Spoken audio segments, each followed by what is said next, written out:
네, 기간으로 전문가입니다. 난이도가 조금 낮다기보다는 수술하는 의사 입장에서 조금 더 수월하게 할 수 있는 수술이라고 할 수 있습니다.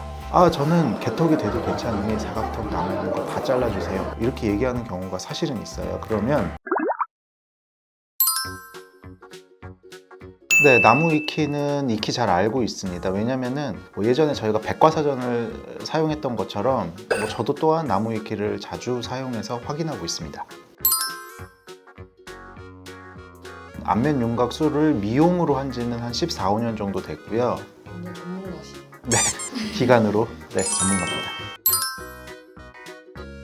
인터넷에서 뉴스나 블로그, 카페 아니면 수많은 곳에서 글을 많이 읽어봤고요. 그 다음에 나무 위키에서 또한 읽어본 적이 있습니다. 개요에 보면은 안면 윤곽은 최고액의 비용을 요구하는 고난도의 기술의 수술이다. 이 부분은 사실은 일정 부분은 맞고 일정 부분은 틀린 것 같습니다. 사실 안면 윤곽 수술이란 것은 눈이나 다른 일정 부분 수면이나 국소 마취로 할 수 있는 수술에 비해서 전신 마취로 수술을 해야 되고, 수술 이후에 하루 입원을 한다든지 하는 어떤 케어적인 부분까지 포함되다 보니까 조금 비싼 부분이 없지 않아 있고, 일반적인 눈, 코 이런 걸로 따져놓고 보면 윤곽 수술이 조금은 더 비싸도록 책정되어 있는 것이 맞다 할 수 있습니다. 가장이라고는 좀 그렇고 보편적으로는 비싼 수술이 맞다. 윤곽 수술 자체만으로는 미용상의 드라마틱한 변화를 기대하기는 어렵다. 이 부분도 사실은 일정 부분은 맞고 또 일정 부분은 좀 틀린 것 같습니다. 저는 안면 윤곽 수술이 어떤 수술이냐고 환자분들한테 얘기를 하냐면 스케치북이라고 표현을 하거든요.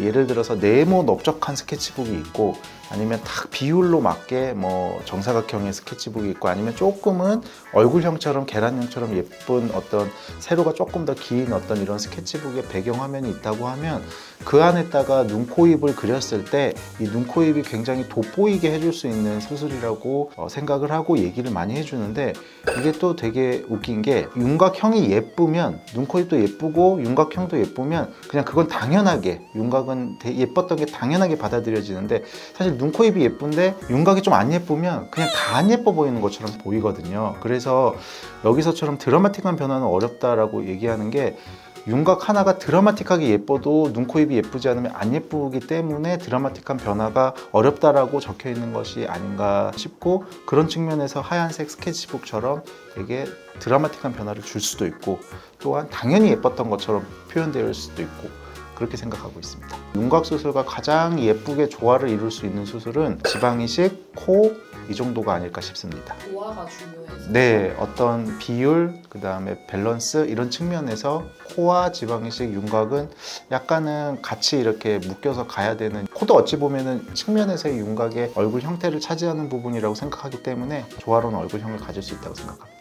종류로 넘어가면 윤곽에는 사각턱 수술, 돌출입 수술 이렇게 표현이 되어 있고, 사실 안면 윤곽 수술과 돌출입을 같이 많이 하는 경우는 조금 있습니다. 특히 이제 돌출입과 턱끝 이렇게 하는 경우가 많기 때문에 사실 윤곽 범주에 들어오고요. 돌출입은 최근 들어서 더 많아졌다거나 아니면 적어졌다거나 이런 건 아니고, 그냥 우리가 예전부터 항상 교정을 해야 되는 환자들이 되게 많았던 것처럼 그 교정 환자분들 중에서도 치아의 돌출과 잇몸뼈의 돌출이 같이 된 경우에 사실은 치아의 교정만으로는 해결이 어렵기 때문에 돌출입 수술을 권하는 경우가 많기 때문에, 돌출입 수술은 생각보다 많이 있습니다. 이 돌출입 수술은 어떻게 진행되냐면, 위쪽에 치아 2개, 아래쪽에 치아 2개를 발치하고 그 발치한 부분의 위쪽의 앞니, 아래쪽의 앞니를 뒤쪽으로 밀어 넣는 수술입니다. 여기 보면 여담이지만 양악 수술이 안면 윤곽 수술의 하위 수술로 알고 있는데 엄밀하게 얘기하면 별개 수술이다 이렇게 되어 있는데, 환자분들이 양악 수술과 안면 윤곽 수술을 굉장히 혼동해서 사용되는 경우가 많은데,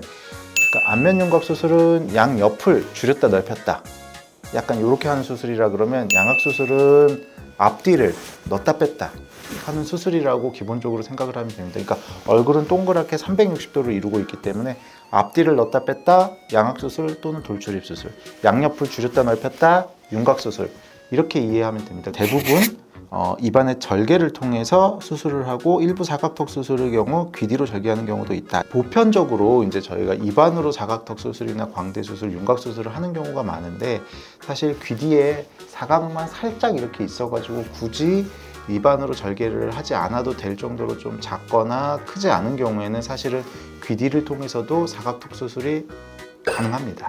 턱끝 수술. 무턱일 경우 많은 이들이 수면 무호흡, 코골이를 함께 가지고 있고 아래턱 근육이 당겨지고 기도 공간이 확보되어 수면 호흡 장애에 긍정적인 효과를 보여준다 이렇게 되어 있는데 맞습니다. 사실 무턱을 가진 환자분들의 대다수가 수면 무호흡증 또는 코골이 이런 경우를 동반하는 경우가 굉장히 많습니다. 무턱 환자분들이 무턱 수술을 하게 되는 경우 외모적인 변화도 있지만 사실 기능적으로 이런 수면 무호흡이나 아니면 코골이 같은 것들이 개선되는 경우가 생각보다 많이 있습니다. 또한 수면 무호흡 학회나 이런 곳에서도 무호흡을 개선하는 수술 중에 턱끝 전방 이동 수술을 통해서 개선하는 경우도 하나의 방법으로 나와져 있기 때문에 기능적 또는 심미적으로 굉장히 좋은 수술이라고 할 수 있습니다. 무턱 수술이 불가능한 경우들도 덜어 있습니다. 근육이 너무 타이트하게 잡고 있다거나 오히려 양악 수술을 통해서 개선해야 될 경우들도 있기 때문에 부종교합이 심하면 턱끝 전진이 불가하다가 일정 부분 맞을 수도 있고 또한 무조건 교합이 심해서 무턱 수술을 못하는 경우가 있다. 이거는 또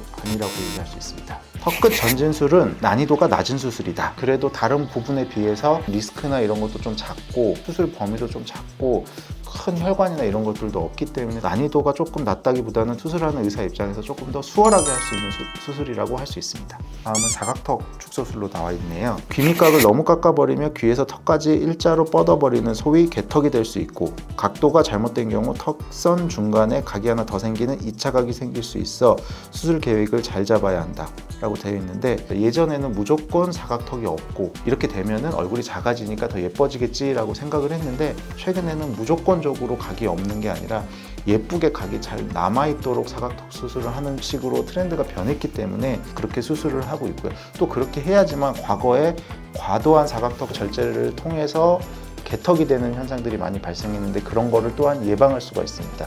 너무 과도하게 자르면 여기 설명한 것처럼 너무 길어 보일 수 있는 그런 현상이 발생할 수 있고요. 또한 수술 전에 턱끝과 사각턱의 그 비율 관계, 그 다음에 밸런스 관계를 잘 봐서 밸런스에 맞게 잘 정리하면은 개턱이 되지 않을 수 있습니다. 간혹 이제 이렇게 상담을 해보면 저는 개턱이 돼도 괜찮으니 사각턱 남아있는 거 다 잘라주세요 이렇게 얘기하는 경우가 사실은 있어요. 그러면 일단 한번 설명을 해드립니다. 그 다음에 그렇게 개턱이 됐을 때 모양도 한번 보여드리고요. 이럼에도 불구하고 하겠습니까? 라고 다시 한번 물어보면 사실 10명 중에 한 7명 이상은 그러면은 조금 잘 남겨서 예쁘게 해주세요 라고 변하는 경우가 많은데 두세 분은 그럼에도 불구하고 그냥 다 잘라주세요 하는 경우도 사실 있거든요. 그런 경우에는 한두 번 더 인지를 시키는 경우가 많습니다. 다음은 광대 축소술. 광대 축소는 보면 어려운데 기본적으로 의사의 실력이 많이 차지하는 수술이다. 이 부분은 수술의 난이도가 굉장히 어렵지는 않지만 어떤 의사의 경험치가 굉장히 중요한 부분은 맞습니다. 물론 광대 체부에서 아치로 이어지는 경사각 따라서 그 누워있는 형태면이 더 많이 넣을 수 있고 이런 면까지 꼼수가 있긴 하지만 광대 수술에 여기서 꼼수가 있다고 얘기했는데 이건 꼼수라기보다는 사실은 여기에 표현된 게 90도 광대가 더 많이 들어갈 수 있다는 겁니다. 뭐 많이 들어간다가 꼭 너무 효과가 되게 좋은 것처럼 표현이 되는데 사실은 이 부분은 조금은 오류가 있는 것 같습니다. 다음이 부작용. 이 부작용 부분은 윤곽수술에서 굉장히 중요한 부분이라고 생각을 하고 있습니다. 한번 부작용이 터지면 매우 심각하다. 가장 심각한 수준의 부작용이라고 한다면 이제 수술 중에 일어날 수 있는 과다출혈. 그 다음에 이제 수술 이후에 나타나는 어떤 부작용으로는 신경 손상. 이게 가장 많은 경우인데요. 사실 신경이 손상되다 보면 입이 삐뚤어진다거나 표정이 잘 안 지어지는 그런 현상이 생길 수도 있고요. 맛이 잘 안 느껴진다거나 음식물이 묻어도 잘 감각이 좀 어둔한다거나 이런 현상들도 나타날 수 있고 한번 부작용이 터지면 조금 심각할 수는 있지만 수술하는데 좀 신경 쓰고 잘 한다 그러면 사실 이런 부작용은 예방할 수 있다고 생각합니다. 가장 빈번한 부작용은 살처짐이다. 광대 수술 같거나 이제 사각턱 수술에서 사실 볼처짐, 살처짐 이게 굉장한 이슈인데 과도하게 절제하거나 지지인대, 유지인대, 침샘을 잡고 있는 어떤 골막의 인대나 이런 것들을 너무 과도하게 다 박리를 해버리고 하다 보면 볼처짐이나 살처짐이 생길 수밖에 없다고 생각이 됩니다. 아니면 뭐 예를 들어서 침샘 같은 경우 본인이 갖고 있는 침샘이 컸다. 그러면 사실은 뭐 보톡스나 이런 걸 통해서 침샘 사이즈가 좀 줄어드는 것도 확인하고 수술하는 것도 괜찮은 방법 중에 하나입니다. 다이어트를 하면은 또 살처짐이 예방이 되냐고 하는데 그건 아닌 것 같습니다. 신경을 건드리는 경우 치아가 변색되거나 신경이 마비되는 경우도 생긴다. 치아 색깔이 약간 검게 변하는 경우도 있고 100%까지는 아니어도 굉장히 많이 떨어져서 멍하게 느껴지는 경우가 있다고 하는 분들을 본 적이 있습니다. 다음이 네, 저는 도움이 된다고 생각합니다. 네. 제가 봤을 때는 90% 이상 맞지 않을까. 네, 그렇게 생각하고 있습니다. 이 내용이 모든 걸 다 포함하고 있지는 않지만 나와 있는 내용 한도 내에서의 정확도율이나 어떤 그런 거는 상당히 높다고 할 수 있습니다.